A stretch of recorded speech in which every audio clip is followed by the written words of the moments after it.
ആളുകൾ കൂടുന്ന സാഹചര്യം പാടെ ഒഴിവാക്കണം. അന്തം വിട്ട് നോക്കി കണ്ടത് എല്ലാം കൂടി പെറുക്കി കൂട്ടിക്കോട്. ഒരാവശ്യമില്ലാണ്ട് ഈ മഴക്കാലത്ത് കണ്ടതൊക്കെ പെറുക്കി കൂട്ടിക്കോളും തള്ള മനുഷ്യനെ മെനക്കെടുക്കാൻ. സ്റ്റാൻലി, MD പറഞ്ഞിട്ടാണ് നീ ഇടയ്ക്കിടയ്ക്ക് ഇങ്ങനെ വിളിക്കുന്നതെന്ന് എനിക്ക് അറിയാനിട്ടല്ല. ഞാൻ ഇറങ്ങിയ കാര്യം ഇവിടെ ആരോടും പറഞ്ഞിട്ടില്ല. ഇറങ്ങാൻ തീരുമാനിച്ച സ്ഥിതിക്ക് ഞാനില്ലടാ. മൂപ്പരെ മോനെയും വെച്ച് ഓടിക്കട്ടെ.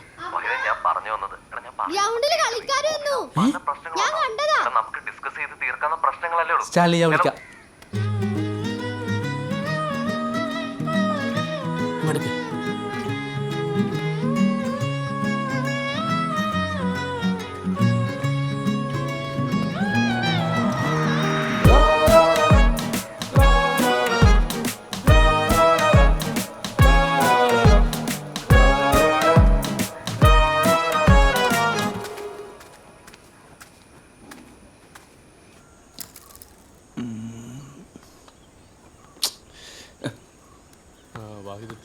കുറച്ച് ദിവസമായിട്ട് ഇവിടെ ആരും കണ്ടില്ലല്ലോ. സൈത്തിനെ ഒഴിവാക്കാനായിട്ട് ശ്രമം നടത്തി നോക്കിയതാ. ആളെ കൂട്ടുന്നുണ്ടേ, പക്ഷെ നടക്കൂല. മക്കളെ റെഡിയല്ലേ? ആ സൈത്തേ വേമാടാ, ഏട്ടൻ എത്തിയടാ. പിന്നെ നമ്മൾ പറഞ്ഞ കാര്യം മനസ്സിലാച്ചാൽ കേട്ടോ. കളി ഇല്ലാന്നുള്ള വിവരം പറയാൻ നോക്കിയപ്പോഴാ ഈ ഗ്രൂപ്പിലില്ലാത്ത കാര്യം ഓർത്ത്. എടാ വായുവിനാ ക്രിക്കറ്റ് ഗ്രൂപ്പിൽ ആഡ് ചെയ്യ്. വായുതേ ഈ നമ്പർ പറയും. 994747 683 006. നമ്മൾ ഓൾഡ് ഫ്രണ്ട്സിന്റെ നാടൻ ഗ്രൂപ്പ് അന്ന് ഇറങ്ങിപ്പോയതല്ലേ. മിഥുൻ എന്തോ പാട്ടിനെ കളിയാക്കി പോസ്റ്റ് ഇട്ടെന്ന് പറഞ്ഞിട്ട് അതിലും ആഡ് ചെയ്യാം.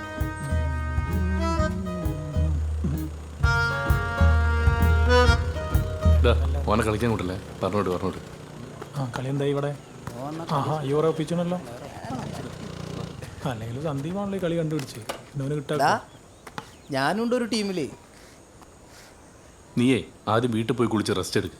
നീ എവിടുന്നാ വരുന്നത് നിനക്ക് അറിയില്ല. അതിന് എനിക്ക് പ്രത്യേകിച്ച് അസുഖമൊന്നുമില്ലടോ. സാനിറ്റൈസറിൽ കുളിച്ചിട്ടില്ല എന്നുള്ളൂ. സേഫ്റ്റി പ്രിക്കോഷൻസ് കറക്റ്റ് ആയിട്ട് എടുക്കുന്നതാ. ഒരു സേഫ്റ്റി ആ ഇന്നേതായാലും ഇല്ല. നാളെ മുതൽ എന്തായാലും ഞാനുണ്ടാവും. അനി ഹോസ്പിറ്റലിൽ നിന്നാ വരുന്നെങ്കിൽ ഈ ഹോസ്പിറ്റലിൽ നിന്നല്ല വരുന്നത്. എടാ ഓൻ ഫ്ലോർ സൂപ്പർവൈസർ, ഞാൻ ഫിസിയോതെറാപ്പിസ്റ്റാ. അതല്ലേലും ഓന് ഞാൻ എങ്ങനെയാടാ ഒരേ മാതിരി ആവുന്നത്? ടീം ഇടാൻ നോക്ക്.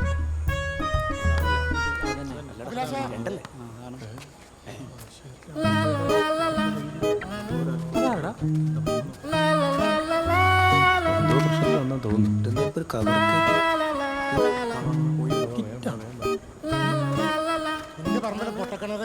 നാട്ടുകാർക്ക് വേസ്റ്റ് ഇടാനുള്ള സ്ഥലമാക്കി മാറ്റാൻ ഞാൻ സമ്മതിക്കൂല.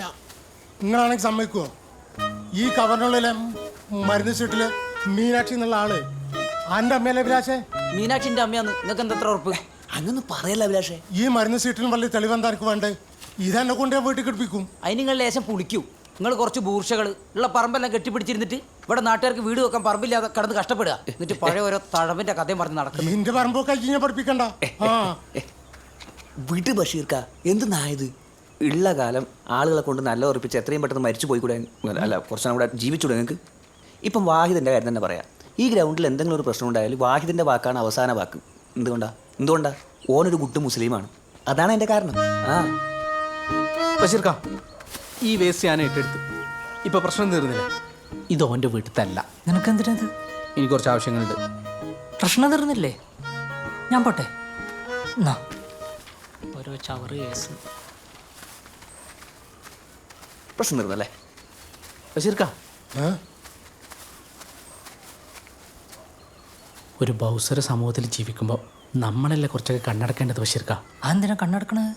എന്റെ പറമ്പിൽ നാട്ടുകാർ വേസ്റ്റ് ആണെങ്കിൽ ഞാൻ കണ്ണടക്ക്. ഈ എവിടുത്തെ കാരണോ? കണ്ണടച്ചാലും മണമില്ലാതാവുന്നില്ലല്ലോ. ഇങ്ങനെ എടുത്തു ചാടാതെ ഒരു പ്രശ്നത്തിന് പരിഹാരം കാണാലോ. എടുത്തിയാടുക ഞാൻ കിണറൊന്ന് പോയി നോക്ക്. ആ ഫുള്ള് വേസ്റ്റാ. വേസ്റ്റ് ഇടരുത് ഞാൻ പോസ്റ്റർ വരെ എഴുതി ഒട്ടിച്ചാ. എന്നിട്ട് ഇപ്പം എന്താണ്ടായത്? എടുത്തിയാടുക അത്രേ. വായുതേ, നിനക്കൊരു പ്രത്യേക ഉത്കണ്ഠയാണ്. ഈ ഉത്കണ്ഠ വെച്ചിട്ട് ജീവിതത്തിൽ പോട്ടെ. ഗ്രൗണ്ടിൽ എങ്ങനെ അതിജീവിക്കുക? എനിക്ക് മനസ്സിലാവണല്ലോ. എൻ്റെയും എന്നെപ്പോലുള്ളൊരു ഉത്കണ്ഠയാണ് മതേതര ഇന്ത്യയെ താങ്ങി നിർത്തുന്നത്. വായുതേ, നിനക്കെന്ത് പറ്റി? ഇനിയിപ്പോൾ ബോളെങ്ങാനും തലയിൽ? എൻ്റെ ഈ ഗ്രൗണ്ടിലെ കളിക്കടിയിലുള്ള ഒച്ചയും ബഹളവും രോഷാകുലനായ മുസ്ലിം യുവാവ് എന്നുള്ള തലക്കെട്ടോടു കൂടി വാട്സപ്പ് വഴി പുറത്തു പോയാൽ ഇതൊരു കളിയാണ്, ഈ ഒരു കമ്മ്യൂണിസ്റ്റുകാരനാണെന്നൊക്കെ സ്ഥാപിച്ചെടുക്കല് അത്ര എളുപ്പമെന്ന് ചെയ്യരുതെന്നുണ്ടോ? അല്ലെങ്കിൽ നിങ്ങളെ പോലത്തെവർക്കുള്ളതാ പറഞ്ഞു പേരിപ്പിച്ച് ന്യൂനപക്ഷങ്ങൾക്ക് ഇവിടെ ജീവിക്കാൻ പറ്റാത്ത അവസ്ഥയാണെന്ന് വരുത്തി തീർക്കല്. പറഞ്ഞു പേരിപ്പിക്കലല്ലേ? പറഞ്ഞു പേരിപ്പിക്കല്. വായതേ നീ പോയി കളിച്ചോ. വാ.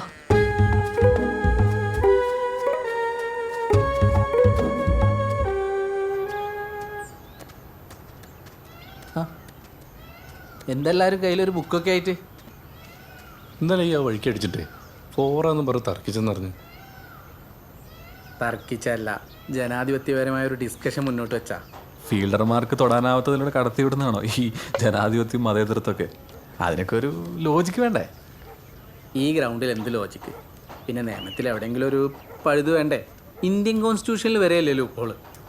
വാദിച്ച് ജയിക്കുന്ന കയ്യൂക്കുള്ളവനെ കാര്യക്കാരനായി കാണുന്ന പഴയ നാടുവഴികളുടെ കാലമൊന്നും അല്ല വായിക്കാതെ ഇവിടെ കാര്യങ്ങൾ തീരുമാനിക്കുന്നത് ഭൂരിപക്ഷ അഭിപ്രായം വെച്ചാ. ഇവിടുത്തെ എല്ലാ നിയമങ്ങളും ഞാൻ അറിഞ്ഞിടത്തോളം ഈ ബുക്കിൽ എഴുതി പിടിപ്പിച്ചിട്ടുണ്ട്. കണ്ടല്ലോ. അതായത് ഇതിലില്ലാത്തതൊക്കെ കൂട്ടിച്ചേർക്കാനോ ഇതിലുള്ളത് മാറ്റി എഴുതാനോ ആർക്കും പറ്റില്ല. എന്നാ ഓക്കെ, എനിക്ക് പ്രശ്നമൊന്നുമില്ല.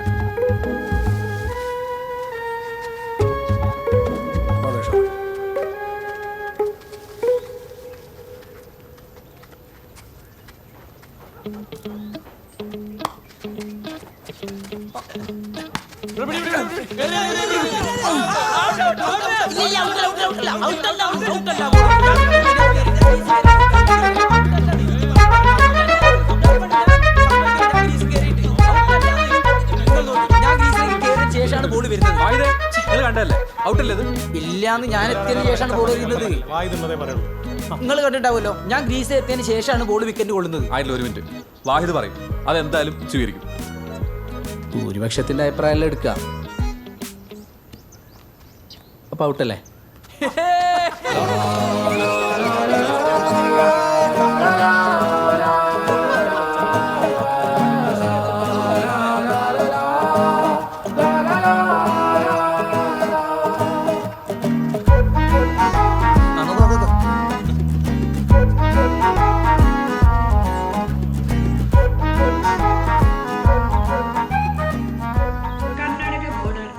കേരളത്തിൽ നിന്ന് അനുമതിയില്ലാത്തവരെ ഇനി കടത്തിവിടില്ല. ലോക്ക്ഡൌൺ 3 ആഴ്ച കൂടെ നീട്ടി മെയ് 3 വരെ ആക്കുന്നതായി പ്രധാനമന്ത്രി പ്രഖ്യാപിച്ചു. ഏതാനും ആഴ്ചകൾക്ക് മുന്നേ വിദേശത്തു നിന്നെത്തിയ പ്രവാസിയെ ആരോഗ്യ പ്രവർത്തകർ പിടികൂടി ക്വാറന്റൈനിൽ പ്രവേശിപ്പിച്ചു. ക്വാറന്റൈൻ നിയമം ലംഘിച്ച് കറങ്ങി നടന്ന പ്രവാസിയെ പോലീസിന്റെ നേതൃത്വത്തിൽ പിടിച്ച് വിഷുവിനിപ്പോ വേറെ പരിപാടിയൊന്നും നടക്കൂലല്ലോ. അതുകൊണ്ട് നമ്മളെ ടീംസ് എല്ലാരും കൂടി ഒന്ന് കൂടാന്ന് വിചാരിച്ചു. ഞങ്ങളെ സ്ഥിരം സ്പോട്ടില്ലേ അവിടെ, ഈ വരണേ? ഞാൻ വരണടാ. എല്ലാരും ഉള്ളല്ലേ, ഉഷാറാക്കാം നമുക്ക്. എന്നാ ശരിയേ.